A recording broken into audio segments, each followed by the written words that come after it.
Fala, Enfers, tudo bem? Aqui, professor Giovanni Vicente, em mais um podcast, o melhor podcast da enfermagem, Enfers.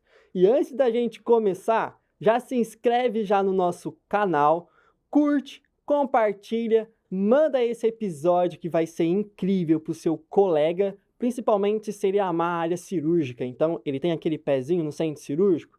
Este aqui é o podcast feito para ele. Enfers, convido vocês também para acompanhar as redes sociais dos nossos patrocinadores. E olha que esses patrocinadores estão se surpreendendo, hein? Cada episódio tem uma novidade incrível. Cada episódio eles vêm com um tratamento especial, tá? Então acompanhe os nossos patrocinadores nas redes sociais. E vocês podem ver que hoje eu tô com uma camisa um pouquinho diferente, né, Enfers? Hoje, aqui o episódio patrocinado pela ITEC. Então você não é da área da saúde, mas tem aquele interesse de se tornar um profissional, vai lá fazer um curso técnico de enfermagem na ITEC. Então, Enfers, vamos começar o podcast de hoje. Hoje eu estou aqui com o Alisson. Prazer, Alisson. Muito obrigado por comparecer. Voltou de férias hoje, né? Voltei hoje. Voltou para a rotina louca que é a enfermagem. E muito obrigado mesmo por ceder este tempinho aí, por estar vindo aqui prestigiar, falar um pouquinho da sua carreira. Enfers, é o seguinte, eu não conheci o Alisson, tá? Porém, o Alisson ele se encaixa naquela questão fundamentada do nosso podcast, que é inspirar, trazer profissionais de referência, né? Profissionais aí totalmente fora da casinha, e o Alisson, vocês vão entender depois no final do podcast, eu vou fazer a mesma pergunta, vocês vão virar fã do cara. Alisson, né? Enfermeiro de formação, correto? Sim, enfermeiro. Fala um pouquinho aí da sua trajetória pra gente. Fala. Bom, primeiro eu quero te agradecer, Giovanni, muito obrigado. Muito legal estar aqui no Fala Enfers, um podcast sensacional voltado para a área da enfermagem. Acho que estava faltando, né, nas redes sociais esse tipo de conteúdo. Bom, vamos lá. Eu me formei há 12 anos. Antes disso eu era auxiliar de enfermagem. Fui auxiliar de enfermagem durante 4 anos. Trabalhei em alguns... Pode falar o nome do hospital aqui, Pode. Ribeirão? Trabalhei no Hospital São Francisco, fui estagiário na BNE, e aí eu me formei na Unip, passei no concurso. Antes disso, eu passei no concurso como auxiliar pro HC e fui para a sala de trauma da UE. E lá eu fiquei 6 anos. Me formei, prestei o concurso para enfermeiro e fui para o Hospital das Clínicas Unidade Campos. Lá eu fui para a Central de Materiais, Esterilização, fiquei 2 anos, depois pedi transferência para o Centro Cirúrgico e estou lá desde então. Certo. Então, muitos falam dessa questão, você tem que fazer o técnico auxiliar antes de ser enfermeiro. Isso é fundamental? Ou não tem uma diferença? Não, eu acho que a diferença que eu acho que tem... É serviço para você, né? É que você já conhece a profissão, né? Acho que essa é a diferença. Não tem uma diferença técnica, ou vai ser um enfermeiro melhor, ou vai ser um enfermeiro pior, nada disso. Não, tem outros fatores que correlacionam. E o porquê enfermagem, Alisson? Bom, vamos lá. A minha mãe teve um CA de mama há um bom tempo atrás, e eu comecei a acompanhar nas consultas, internação, e eu gostei da área, sabe? Aí falei, nossa, eu quero fazer isso. Aí eu fui estudar para me tornar enfermeiro um dia.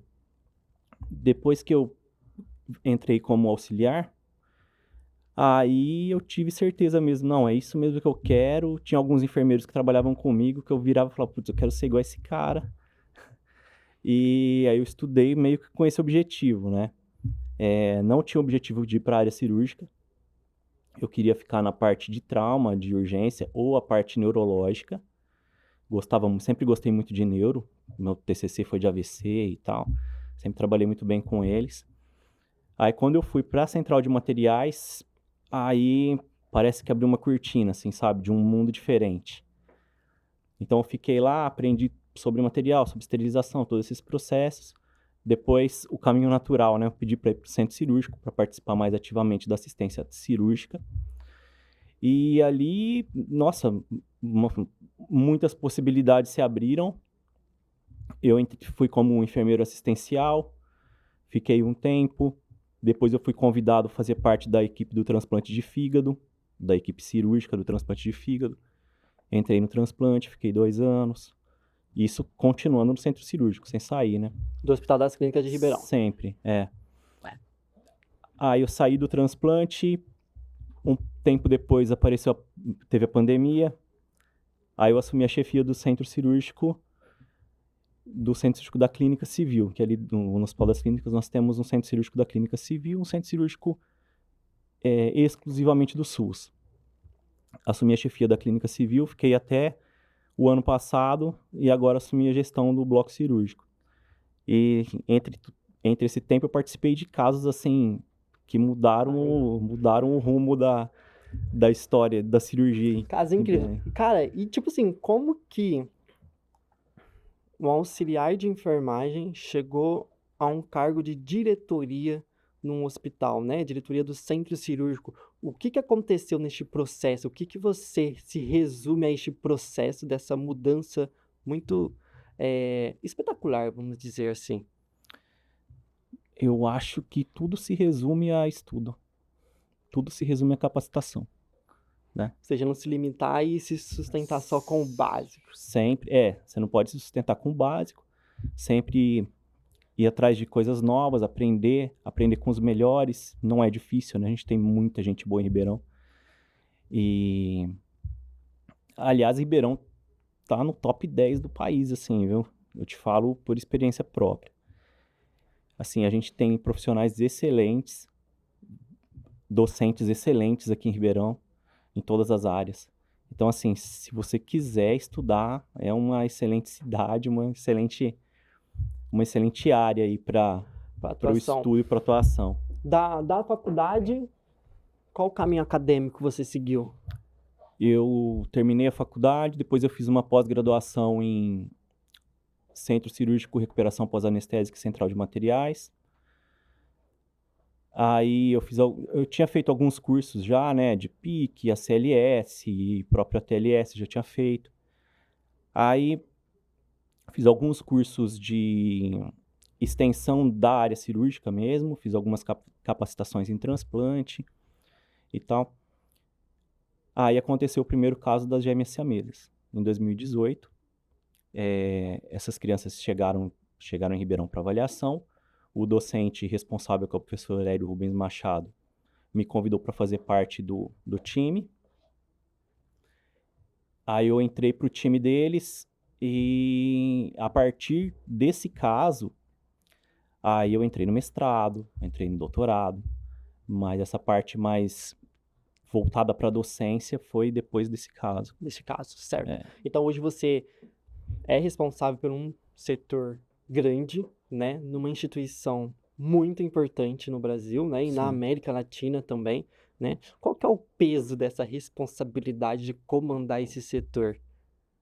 Um peso gigantesco, né? Porque, assim, existem impactos ali que ultrapassam o setor, né? O centro cirúrgico, na verdade, o centro cirúrgico, ele é composto, né? Não é um setor isolado. Então, ele tem uma composição ali. Então, você tem o centro cirúrgico propriamente dito, que são onde ficam as salas de cirurgia. Você tem uma sala de recuperação integrada. Você tem a central de materiais integrada. E a gente, no caso aqui do hospital, do Hospital das Clínicas, a gente tem uma UTI integrada, só para pacientes pós-operatórios. Então, assim, praticamente o primeiro andar do Hospital das Clínicas é tudo voltado para a parte cirúrgica, né? Ali a gente tem 2 centros cirúrgicos, né, o da Clínica Civil Central. Então, assim, são uns 800 funcionários em média, mais ou menos. A gente faz 1.200 cirurgias por mês, só porte 3, 4, 5. A gente não opera muito paciente que pode estar numa instituição secundária ou uma terciária não tão complexa. Então, assim, são pacientes extremamente complexos e eu falo que isso ultrapassa o HC, né? Ultrapassa Ribeirão, ultrapassa o estado de São Paulo. Às vezes a gente tem paciente da Nigéria, de Portugal, da Inglaterra, até do Japão a gente já teve. Então, assim, são principalmente os pacientes de epilepsia, que são pacientes que vêm do país inteiro, da América Latina, às vezes até da Europa, porque a gente tem um centro cirúrgico especializado em neurocirurgia e cirurgias de epilepsia, que são bem complexas, assim, poucos profissionais fazem. Certo. E dentro desse bloco gigantesco, qual que é o papel do enfermeiro? Porque muitos acho que têm essa dificuldade, assim, de compreender, porque quando a gente está na faculdade, a gente vai lá, a gente aprende lá na disciplina, né, assistência cirúrgica e tal, mas a gente não compreende de uma forma geral, é tecnicamente uma forma resumida ali dentro da faculdade, mas realmente qual é o papel do enfermeiro dentro do centro cirúrgico? São vários papéis. Vamos lá, vamos começar. Os Então, mais vamos lá. importantes, Os mais porque a gente se importantes. destaca. Tá. Os mais importantes são gerenciar a escala cirúrgica, né? Gerenciar quem entra, quem não entra, em qual sala vai, qual equipamento que usa, tudo isso é função do enfermeiro lá dentro. O médico pediu uma cirurgia, sei lá, uma colecisté, hack de vídeo, material, tudo isso o enfermeiro faz uma escala daquilo, né? Qual sala é mais adequada, qual tem o melhor tamanho, tem salas que precisam de alguma especificidade, por exemplo, cirurgia cardíaca, você tem que ter um espaço maior porque tem que ter o espaço da circulação extracorpórea. Então, assim, toda essa gestão o enfermeiro faz. Gestão de RH, né, que é gigantesco, da especialização de cada um, qual sala cada um vai ficar, quem vai instrumentar, o que vai instrumentar, e assim vai. Na sala de recuperação, o enfermeiro ele fica responsável por toda a assistência pós-operatória do paciente, até a alta dele, ou para a enfermaria ou para casa, se o paciente estiver em regime ambulatorial de cirurgia. Na central de materiais, o enfermeiro ele é responsável por todo o gerenciamento do cuidado com o material, da descontaminação, preparo, inspeção, esterilização, armazenamento e distribuição. E ali na UTI, a assistência direta ao paciente, né? Que é bem intrínseco ao enfermeiro de UTI, né? Não sei se você já trabalhou em UTI, eu já trabalhei. Não, Não, só trauma. só trauma. É um cuidado diferente. É um cuidado diferente, muito especializado, né? E é sensacional também, assim, eu gosto bastante de terapia intensiva também. Não, Então, eu fico fiz ali. especialização, né? Mas não gosto. Setor fechado pra mim não gosto. Não Eu gosto. gosto de pronto atendimento, eu gosto do caos. Eu reclamo do caos, mas eu gosto do caos, né? Eu gosto dessa agilidade, mas principalmente do APH, acho que é o meu universo, sem falar também da docência, né? Centro cirúrgico, acho um tédio, desculpa. Acho tédio. CME não rola pra mim, entendeu? Por exemplo, ginecologia e obstetrícia não rola, psiquiatria piorou, entendeu? Porque você tem também essa área que você não gosta. Qual? Tipo assim, não faria. Eu não faria de jeito nenhum, Isso. eu não gosto muito de obstetrícia. Não, Não gosto muito. sem condições. Prefiro neonatologia. Por exemplo, eu prefiro neo do que ped. Né? Por mais que você se especializa nas duas áreas, mas eu prefiro atuar na neo do que na ped. Eu gosto de pediatria. Não, Acho legal. não curto. O centro cirúrgico eu só fui mesmo para conhecimento mesmo, porque eu tinha que passar no estágio da faculdade. Lógico, é um setor importante, né? Mas o meu contato com o centro cirúrgico é para levar meu paciente crítico até na porta e passar o plantão. Só isso, né? Algumas assistências, logicamente, básicas eu sei prestar, porque quando a gente se forma generalista, mas eu compreendo que eu não vou dar o melhor que o setor se proporciona, porque eu não sou capacitado e especializado naquela área, né? Mas Então, isso acho é que só isso é capacitar. acho que é diferencial o negócio aí. E Alisson, é o seguinte, você entrou então lá no HC.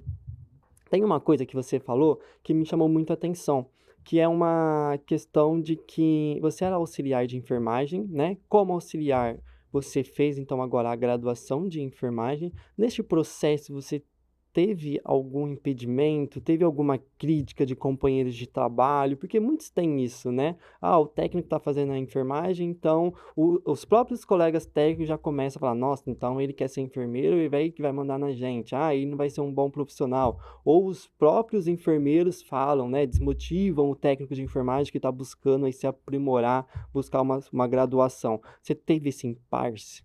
Não tive. Aliás, o contrário. Eu tive muito apoio, principalmente da minha chefia na época. Ela, não, vai lá, estuda mesmo. Me dava o horário que eu precisava. Aí eu ia agradecer e falar, eu lembro até hoje, ela chamava Karina, minha chefe, e falava assim, não me agradeça. Porque um dia você vai estar de chefia e alguém vai te pedir e você vai ajudar. Isso aí E então, assim, foi sempre esse comportamento, sabe? Era muito legal, assim. Quando a gente encontra apoio é importante mesmo. E outra questão, antes da gente entrar no caso das gêmeas, que eu acho que isso é interessante pra caramba, porque foi uma repercussão mundial, né? Mundial. Então, tecnicamente, hoje você é um enfermeiro referência mundialmente? Em alguns aspectos, sim. Que aspectos? Por exemplo, eu faço parte da Sociedade Internacional de Neurocirurgia Pediátrica. Então, hoje a gente tem alguns cursos, por exemplo, 3 vezes no ano, 4 vezes no ano, a gente tem o ESPN for Nursing Education. E eu sou o único brasileiro. Então, eu sou o único brasileiro a ter 3 casos, né? Porque a gente tem um terceiro caso agora. Então, nesse aspecto de neurocirurgia, eu sou referência hoje, sim. A gente pode dizer que eu sou. Certo. Você falou que foi o Dr. Eric que te convidou para participar. Sim, né? foi o professor Hélio. E como que foi feito esse convite? Como que ele te conheceu ou você se destacou e o seu nome chegou até ele? Não, foi assim. Ele é docente, né? E era cirurgião ali no Hospital das Clínicas. Então eu já trabalhava ali no centro cirúrgico. Ele já me conhecia do centro cirúrgico. E a gente sempre teve afinidade. A gente sempre trabalhou muito bem juntos. Então no final de 2017 ele me chamou para conversar. Falou, eu tenho um caso aí diferente. Que eu vou precisar montar uma equipe bem grande. Mas eu ainda vou avaliar as crianças. Eu vou ver se é viável ou não operar e tal. E eu quero saber se você quer fazer parte. Eu falei, claro. Qual é o caso? Ele, tem um parzinho de siamesas aí que pode ser viável a separação. Então, essas crianças são de Fortaleza, é um ex-residente meu que acompanha lá. E essas crianças vão vir pra cá pra gente avaliar. Eu falei, tá bom, pode contar comigo. E foi assim o convite. Só que eu achei que era um convite só pra participar ali, ficar na sala, dar um apoio. Só que o negócio era um pouco maior que isso, né? Então, assim, quando você tem esse tipo de caso, como é preconizado que isso ocorra, né? Quem inventou isso foi um cirurgião americano que chamava James Goodrich. O Goodrich ele organizou esse esquema. Então, você tem uma coordenação geral e todas as equipes envolvidas têm um coordenador de cada equipe. Então, o professor Hélio era o coordenador geral e de cada equipe ele colocou um coordenador. Então, na neurocirurgia, acabou sendo ele mesmo. Na cirurgia plástica, o professor Jaime Farina. Na anestesia, o professor Luiz Vicente Garcia. Na pediatria clínica, a professora Ana Paula Carlotti. E na enfermagem, eu.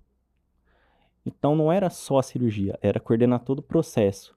Fazer a logística de compra de material, descobrir o que os caras usaram nos Estados Unidos quando eles separaram. Descobrir como foi esse processo nos países que já tinha acontecido esse tipo de separação viável às duas crianças, que esse sempre é o objetivo, né? Que seja viável às duas crianças. Não teve muito para onde correr, né? Eu precisei arrumar o e-mail da Camila Downing, que é a enfermeira lá de Nova York, que participou de 3 ou 4 casos. Entrei em contato com ela. E aí a gente fez amizade e ela foi me passando tudo, inclusive para a última cirurgia ela veio participar. Veio a equipe toda do professor Goodrich, eles vieram, participaram ali. Então, foi um contato muito legal e um aprendizado muito grande, né?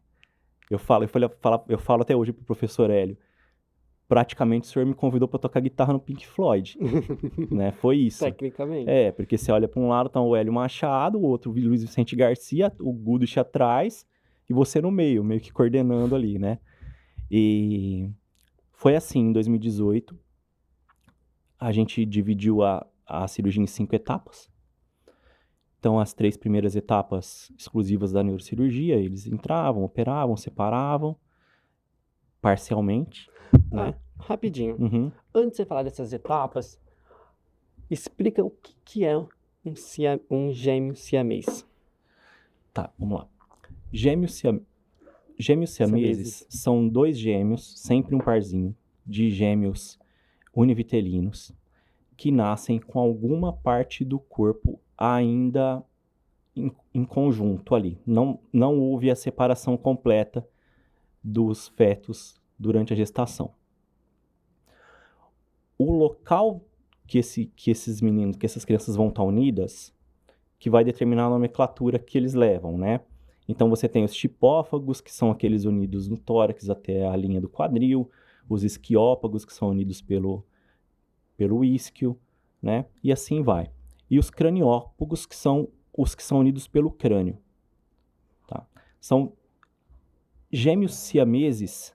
Esse tipo de caso acontece mais ou menos de 2 a 1% de todos os gêmeos que nascem no mundo. E craniófagos acontece de 4 a 5% desses 2%. Nossa. Então, assim, é extremamente raro, né? A gente estima aí um caso para cada 5, 6 milhões de gêmeos univitelinos nascidos vivos. Então, os craniófagos são os mais difíceis. Houveram tentativas durante a história da medicina de separação, inclusive uma no Brasil em 1956, não deu certo, os pacientes foram a óbito. E claro, né, a literatura médica vai explorando e novos casos vão acontecendo, até que surgiu um ponto fora da curva em Nova York, que é o James Goodwin. Foi um cara sensacional, ele separou mais de 20 crianças mundo afora, e o penúltimo caso que ele participou foi o nosso de 2018. Infelizmente, o professor Goodwin morreu durante a pandemia em Nova York, só que eu tive o presente do universo de poder trabalhar com um cara desse. Não, né? é isso. Foi sensacional. Zerei o jogo. Zerei o jogo. E trabalhei com ele durante um tempo, ali durante todo o processo do ano da separação da Maria Isabel e da Maria Isadora. Ele vinha toda a cirurgia durante a parte de programação, execução e pós-operatório. A parte de programação extremamente complexa. A gente reconstruía as ressonâncias em 3D, imprimia em modelo físico, simulava, fazia cirurgia ali no manequim. Então foi bem complexo, ele participava de tudo isso. E no final, foi muito, muito legal, cara. Porque no final do processo ele virou para mim e falou assim: Alisson, eu já operei no mundo inteiro. E tua equipe é sensacional, cara. Vocês no Brasil são sensacionais. Porque é aquele negócio, sabe? Pô, eu preciso de um alicate para quebrar um pedaço de osso. Ah, mas qual alicate? Aí a gente vinha e falou, não, tem esse aqui que a ortopedia usa, tem esse que não sei quem usa, tal. Então, assim, o conhecimento do material fez muita diferença, Sim. né? E o fato de a gente não ter o enfermeiro que hoje a gente tem, o enfermeiro navegador, né? Você já ouviu esse termo? Não. Ainda não. Não, é novo. Começou o ano passado. O COFEM legalizou isso o ano passado. Depois eu te explico que a gente já tem no HC isso, né? O enfermeiro navegador é aquele que permanece com a equipe médica. Então você tem o enfermeiro da cirurgia plástica, o enfermeiro da neurocirurgia, o enfermeiro da cardíaca, o enfermeiro da anestesia. Aquele enfermeiro, ele acompanha o paciente durante todo o seu trajeto no hospital. É assim que acontece, por exemplo, em Nova York, no hospital que o Goodwin trabalhava. Então a Camila, a enfermeira dele, ela acompanhava os pacientes no ambulatório, na internação, na cirurgia, no CTI, na reabilitação. Então ela sabia de maneira horizontal o cuidado do paciente, em todas as etapas. Isso é muito bom para o paciente, porque o enfermeiro sabe de tudo, né? Ele sempre é uma referência, mas isso tem também o seu lado negativo, porque você não tem a extrema especialização em cada área, né? E aqui não, aqui a gente é especializado dessa forma, né? Eu sou do centro cirúrgico. O enfermeiro do CTI é o enfermeiro do CTI. O enfermeiro da pediatria é o enfermeiro da pediatria. Então, assim, você consegue ter uma noção multidisciplinar, porque você trabalha com todas as disciplinas, né? Dentro da especificidade do seu setor. Então, assim, eu estava lá com eles, tô com a neurocirurgia e a plástica, tudo bem. Mas, às vezes, precisava de um material que eu sei que a ortopedia coluna tem. E talvez um cara que fosse só da neurocirurgia não soubesse, entendeu? Então, essa fusão de conhecimentos chamou muito a atenção dele. Incrível, cara. Foi muito legal. Incrível. Bom, então, como que foi essas etapas para separar essas gêmeas? Então, normalmente a gente divide em 5 etapas. Primeira, segunda e terceira etapa é sempre igual, né? A cirurgia plástica entra, faz o acesso. Sempre a cirurgia plástica. Então, eles entram, programam ali onde que eles vão cortar a pele, onde eles vão cortar o periósteo. Eles fazem o acesso, a neurocirurgia entra, abre uma janela no crânio do paciente e vai separando de forma progressivamente, tanto a parte vascular quanto a parte de parênquima cerebral mesmo. Clipa os vasos, coloca uma plaquinha de silicone para você não ter neovascularização e para o cérebro não grudar novamente e fecha. Depois de 90 dias, a gente voltava para o centro cirúrgico, pegava as crianças, né, e continuava de forma progressiva. Então a gente ia rodando elas na mesa. Então essa etapa a gente fez nesse local. Próxima etapa, você, por exemplo, a primeira etapa frontal, segunda etapa parietal da Maria Isabelle. Então a gente rodava as crianças, fazia aquela parte. Terceira parte, parietal da Maria Isadora. Aí rodava e fazia novamente, entendeu? A quarta etapa é exclusiva da cirurgia plástica. A cirurgia plástica entra, abre a pele e coloca um expansor de pele dentro da cabeça das meninas, mas fora da parte óssea, só embaixo da pele mesmo. Então, eles vão expandindo a pele para quando for separar, ter pele para puxar e fechar o scalpo, entendeu? Interessante. Muito legal. Muito. E a quinta etapa é a separação definitiva, que aí, como acontece a quinta etapa? Todas as cirurgias pregressas são refeitas. Então, ele abre novamente, abre a pele, abre ali a janelinha, revisa tudo que ele separou, tira a plaquinha de silicone, roda, e aí você vai rodando até chegar na última etapa, tira a janela óssea e vai separando até a separação total.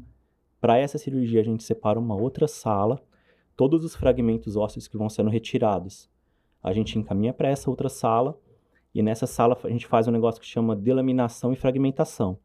Então ele pega essa plaquinha de osso, corta em pedaços menores, coloca em uma morsa, e de cada plaquinha ele delamina ela assim, ó. É algo extremamente delicado, né? Ele corta o osso assim de forma vertical, e daquela plaquinha ele faz duas. Então vira como se fosse um mosaico depois, sabe? Aí a gente imprime o modelo em 3D, já das meninas separadas, em impressora 3D mesmo, coloca o cérebro já separado, também impresso, aí a gente coloca uma compressa estéreo, coloca o filme bonitinho ali, faz mais ou menos o molde do que vai ser o quebra-cabeça que vai ser montado em cima do crânio já separado, entendeu? Cara, não dá nem pra, tipo assim, ficar fazendo pergunta, porque é muito interessante o negócio, que você fica, tipo assim, eu tô imaginando como se eu estivesse lá na sala vendo o que você tá me falando. E aí a gente separa, aí separa as crianças, aí a gente faz assim, como se fosse quer ver, impressão. Uma criança aqui e outra aqui. Tá dando pra filmar? Aqui a gente improvisa. E aí a hora que separa, a gente separa as macas e roda as crianças. Entendeu? Aí uma equipe entra aqui, a outra equipe entra aqui e faz a E isso repartição de faz um reconstrução. ensaio antes de estar com essas crianças, esses giros. Faz sim. A gente fazia... Antes de cada cirurgia, a gente fazia uma reunião multi e uma simulação em sala operatória. Para a última, a gente fez também essa reunião multi e a simulação em sala, só que eu fazia com a enfermagem antes, porque a gente que rodava, né? A gente rodava as mesas, a gente rodava toda a parte de anestesia, então a gente fez umas 4, 5 simulações, só a equipe de enfermagem, antes de ter a simulação final, que foi na véspera da cirurgia. Certo. Você falou da equipe multi. Que profissionais estavam envolvidos? Além do médico, a enfermagem, quais outros foram envolvidos? Não multiprofissionais, multidisciplinares, né? Então você tinha a enfermagem, a anestesia, a cirurgia plástica e a neurocirurgia ali em sala. E a pediatria, que também participava ali com a gente. Pediatria clínica. Aí aconteceu isso em 2018, a gente separou esses primeiro parzinho.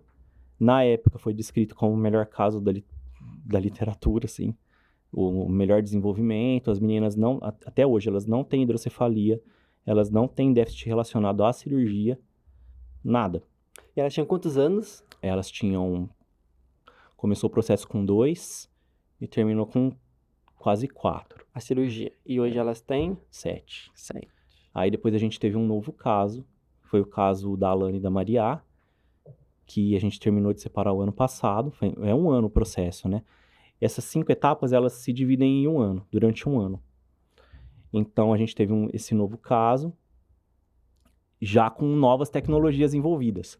Porque além da gente fazer tudo isso com a parte de impressão 3D e tal, a gente usou realidade virtual e salas virtuais para fazer toda a parte de programação. Infelizmente, a gente não tinha mais o professor Goodrich, né? Que ele foi óbito em 2020. Aí o professor Hélio assumiu a liderança e acabou virando a referência mundial, né? Então a gente separou a Alane e a Maria agora o ano passado. A última cirurgia demorou 27 horas. Foi bem extensa. Isso daí que eu ia perguntar, qual que era o tempo da cirurgia? Então, em geral, as etapas que antecedem a última, 8 horas, 7 horas de sala. E a última, eu lembro as Marias de 2018, a gente fez em 21 horas. E agora a Alane e a Maria em 27 horas. O que você estava fazendo em 27 horas lá dentro? Logicamente fazendo assistência, mas você vê o tempo passar, você lembra de comer, você lembra... Como que é? Não, você não lembra muito de comer, não. Não vai nada. Não. Porque é muita coisa acontecendo e é muito tenso. É muito tenso, é extremamente tenso, né? Quando começa, é tranquilo. As partes que já foram feitas anteriormente, é tranquilo.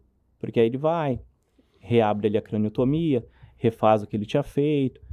Aí a gente... Eu costumo fazer marcação no chão, sabe? Também, no chão do piso da sala. Tipo assim, você anda nessa linha, você anda nessa linha. Pra um não atrapalhar o outro e tal. Então até aí é tranquilo. Aí, agora, a hora que chega na última etapa, aí já começa a ficar tenso. Porque o que acontece? Você vai fazendo craniotomias, certo? Quando chega para fazer a rotação de 360 graus, para partir para a etapa final, as crianças estão com 3/4 do cérebro exposto, né? Então, assim, até o movimento de rotação na cama tem que ser ensaiado, bastante ensaiado. Então, ficam 2 de lado, 2 de cá, vira o braço do jeito certo, conta, igual mudar paciente de trauma, igualzinho, né? 1, 2, 3, vira para cá. E assim, é bem intenso porque elas estão com o tecido exposto. E ainda né? tem gente que faz errado ainda, e o sincronismo não é perfeito ainda, né? Tem. Quando a gente fala do trauma, né? Tem. Porque você tá lá. Agora imagina envolver um monte de gente pra fazer um procedimento. Deve ser complicado pra caramba. É complicado. E muita gente em sala, né? Fica 30 pessoas, 40 pessoas dentro da sala. E como que é a preparação, não da logística, mas a preparação do profissional que vai estar lá para essas, por exemplo, essas 27 horas, né? Como que você se preparou? Você comeu antes? Você não comeu antes? Como que você teve que fazer alguma atividade para preparar o seu emocional? Tem algum preparo, assim, relacionado? Não, nunca pensei em fazer preparo emocional, nem comigo, nem com a equipe. Eu faço bastante reunião com a equipe, muitas reuniões com a equipe de enfermagem, não só as do centro cirúrgico, né? Eu costumo fazer reunião com o pessoal da enfermaria, que vai cuidar dessas crianças antes e depois, com o pessoal do CTI. Eu mostro como vai ser feita a cirurgia, porque eu acho que o cuidado no pós-operatório melhora absurdamente se o profissional entende o que foi feito, como foi feito, o que o paciente passou na sala, entendeu? Então, assim, o que ele pode esperar lá? Então, eu sempre vou falar, vocês vão receber os pacientes entubados, eles vão ficar 3, 4 dias sedados, eles não vão ter dreno na cabeça, as crianças não vão ter dreno, vai ter só enfaixamento. O curativo vai ser diário, a equipe da cirurgia plástica vai vir fazer o curativo no CTI, junto com vocês. Essas crianças vão ter 2 acessos centrais, uma PAI, uma sonda vesical. Elas vão ter monitoramento de BIS. Você sabe o que é BIS? Não. Não. BIS é um sensor que a gente coloca na cabeça do paciente, que ele faz uma monitorização em tempo real de eletroencefalografia, para ver a profundidade da sedação, a profundidade de perfusão cerebral e da sedação. Então, elas vão com esse monitor também. Então, assim, a criança vem rindo pro centro cirúrgico e volta igual uma árvore de Natal pro CTI. Total. Né? Então, assim, eu falo como que eles vão receber. É assim, é assado. Sempre quando a gente fala de siameses craniópagos, a gente tem um dominante e um dominado na parte vascular. Sempre. Então, o dominado, ele sempre vai chocar mais fácil. Ele sempre vai sangrar mais. Então, assim, a gente avisa qual dos dois é, né? Ó, os dois vão vir, mas a fulana é mais crítica, né? Então, assim, esse tipo de informação é compartilhado o tempo todo com a enfermagem. Diagnóstico de enfermagem, intervenção e tudo, eu não me meto em nada do que a enfermaria e o CTI faz, né? O centro cirúrgico é a continuidade do tratamento, né? Mesmo que seja uma cirurgia curativa, o tratamento ele vai continuar depois. Então, a gente não se intromete nisso, a conduta deles é a conduta definitiva. Então, assim, sempre esse tipo de relação bem próxima com a equipe de enfermagem dos outros setores, mas, claro, com uma atenção maior para o pessoal do centro cirúrgico, né? Eu sempre faço um dimensionamento onde o funcionário não fique sozinho. Então, assim, por exemplo, são 2 pacientes na sala, então são 2 equipes na sala. Uma equipe para um paciente, um circulante de anestesia, um de sala e um instrumentador, e outra equipe para outro paciente. E a gente faz uma escala que eles possam revezar. Mas no final das contas ninguém quer ir embora. O cara quer chegar e ficar até o final. Mas ele tem ali se ele precisar ir embora, por exemplo, se ele entrar às 7 da manhã, precisar ir embora às 16, vai ter alguém para cobrir ele, né? Mas acaba que ninguém quer ir embora, todo mundo quer ficar. Eu ficaria. Todo mundo quer, né? Quem vai Você perder quer... essa oportunidade? Cara, deve ser incrível pra caramba o trabalho que vocês fez. Agora tá vindo o terceiro. Não, o terceiro tá vindo da onde? De Presidente Prudente. Então, os 3 casos foi tudo no Brasil, não vem nenhum externo. Não, nenhum. Não, tudo certo. Aqui. Primeiro caso de Fortaleza. Segundo caso de uma cidade que chama Piquerobi, que é uma cidadezinha perto de Presidente Prudente. Falei errado. Terceiro caso de São José dos Campos. Que perto. Então elas já estão aqui, estão passando por avaliação.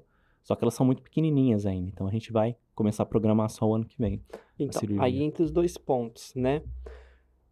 Quando é o critério para começar a cirurgia e quando elas são aceitas na cirurgia, elas ficam dentro do HC ou faz a cirurgia, recebe alta, depois volta para a próxima etapa ou é esse 1 ano dentro do hospital? O ideal é que elas façam e vão para casa. Só que a gente pede que a casa seja em Ribeirão, né? Então, assim, as famílias mudam mesmo para Ribeirão, mas não ficam dentro do hospital. Então, o ideal é elas virem, faz o primeiro acompanhamento. Nessa etapa, antes de começar o processo cirúrgico, elas podem voltar para a cidade delas e tal. Só que a hora que fica determinado, a hora que as crianças fizerem 1 ano, você volta. Aí elas voltam e aí começa o processo. Durante o processo de separação, elas ficam em Ribeirão. Elas ficam um tempinho internadas no pré-operatório, faz a cirurgia. Normalmente é 1 semana de CTI no pós, uns 5, 6 dias de enfermaria e alta. Tá? Se não tiver nenhuma intercorrência, se não tiver uma infecção, nada. Depois essas crianças voltam em alguns períodos para retorno das equipes, de todas as equipes, tá? Inclusive da enfermagem. A enfermagem vai lá, faz consulta de enfermagem com eles e tal. E começa o início para a programação da segunda etapa. Então, como é a programação? A equipe pede, né? Uma tomografia, uma angiotomografia, uma ressonância, angiorressonância. Tá? Todos os exames de sangue possíveis e imagináveis, todos. Não precisa fazer eletroencéfalo, nem nada disso, nem... passa por avaliação cardiológica com anestesista antes, aí elas internam para fazer o preparo do pré-operatório. O preparo é tranquilo, não tem nada aqui, nenhum medicamento específico, mas tem novamente uma neuroimagem. Então, elas voltam para a ressonância, fazem uma nova ressonância para a gente reconstruir no neuronavegador e poder fazer uma neuronavegação também durante a cirurgia.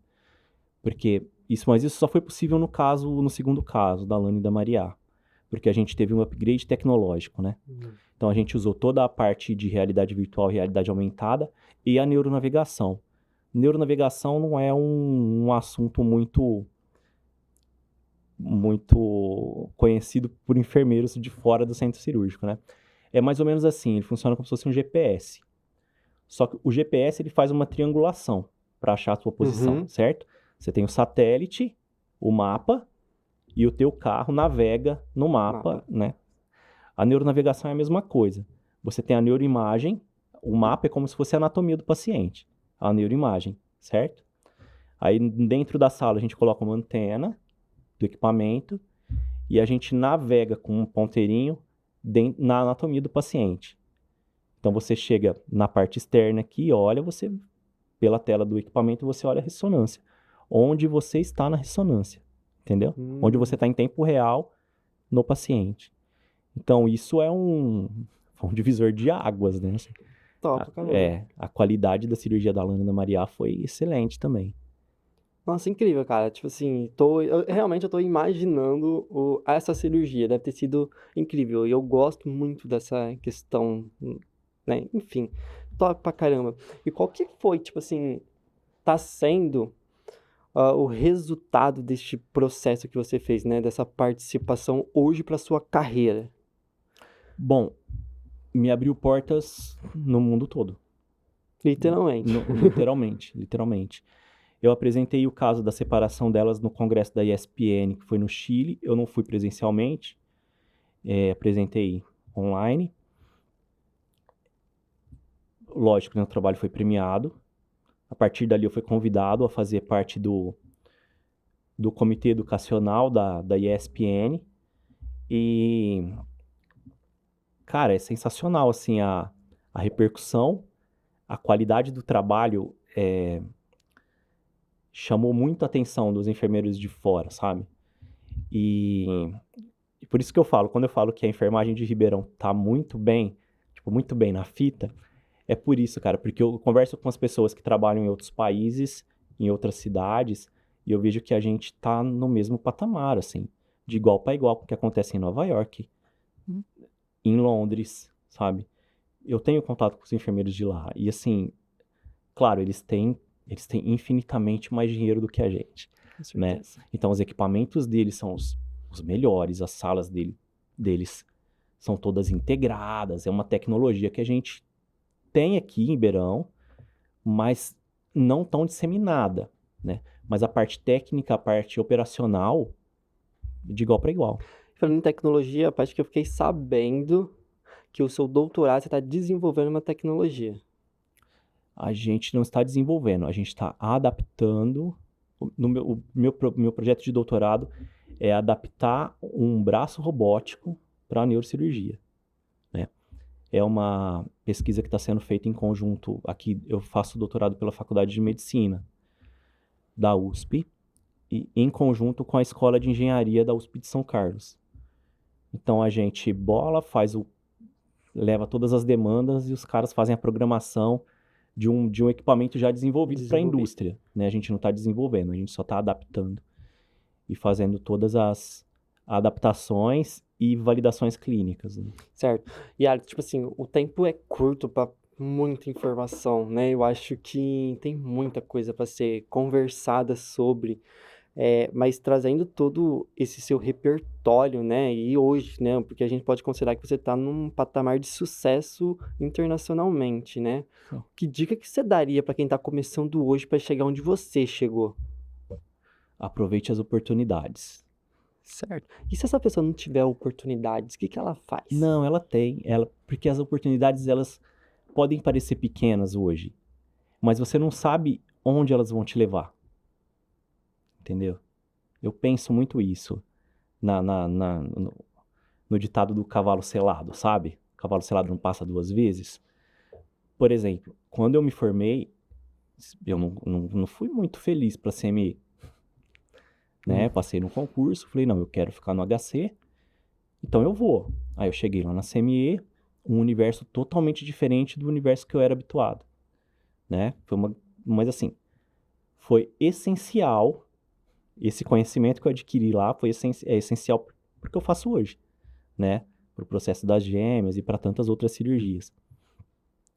Então, assim, às vezes alguém te chama para fazer parte de uma equipe, você não sabe aonde aquilo vai te levar, né?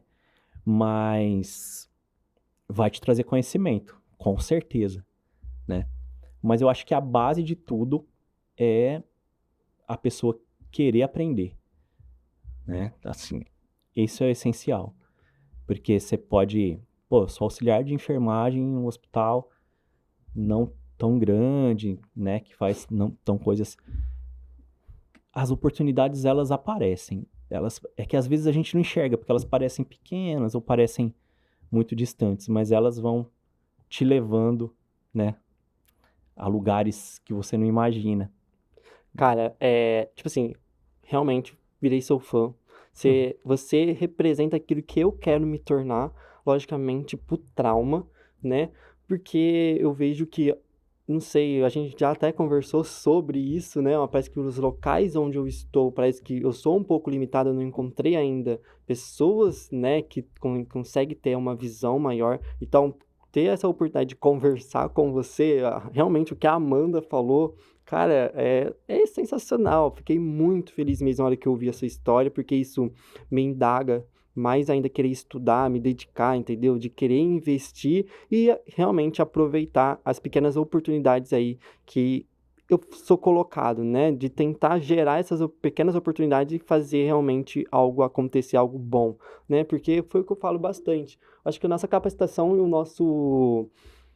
o ser enfermagem é para a comunidade, né? Porque tudo isso que você se tornou, quem tá ganhando é a comunidade, né? A comunidade de Ribeirão Preto tem um mega de um enfermeiro ali presente ali para elas, né? Para elas conseguir acessar ali, né? Então acho que isso mostra que a nossa categoria é uma categoria muito bem estabelecida, que se todo mundo confiar na potência que a gente é e conhecer essa potência, eu acho que a gente vai ser valorizado, porque a valorização ela não está só na questão salarial. Lógico que a gente precisa ganhar muito, ser melhor recolocados economicamente, mas acho que o nosso reconhecimento tem que vir dessa questão de conhecimento, né? A partir do momento que as pessoas conseguirem compreender o que é o enfermeiro, aí vem a valorização salarial, né? Acho que é um conjunto e um resultado de algo muito maior, que é o que você representa, o conhecimento e a potência que é o ser enfermeiro, né? Então, cara, muito obrigado mesmo, cara. Cara, muito obrigado, eu que te agradeço.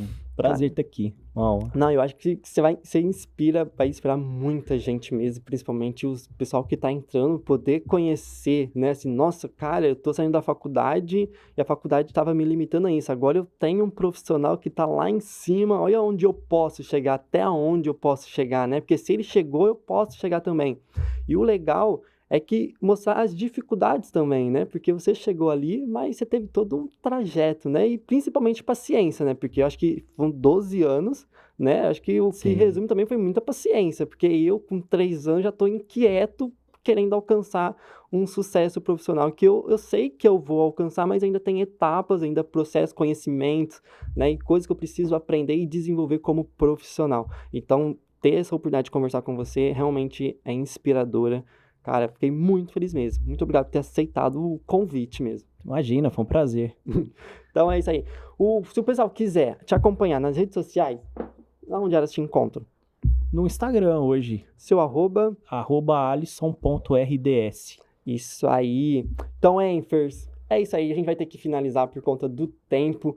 É um podcast, um episódio incrível. Tem muita coisa para ser conversada aí no assunto. A gente vai conversar e você volta depois. Opa! Volta depois. Vai. E é o seguinte, se você tem dúvidas, ficou alguma dúvida aí do caso, porque eu já ainda tenho um monte, deixa aqui nos comentários. Deixa no comentário que depois o Alisson ele passa lá, vai respondendo vocês lá.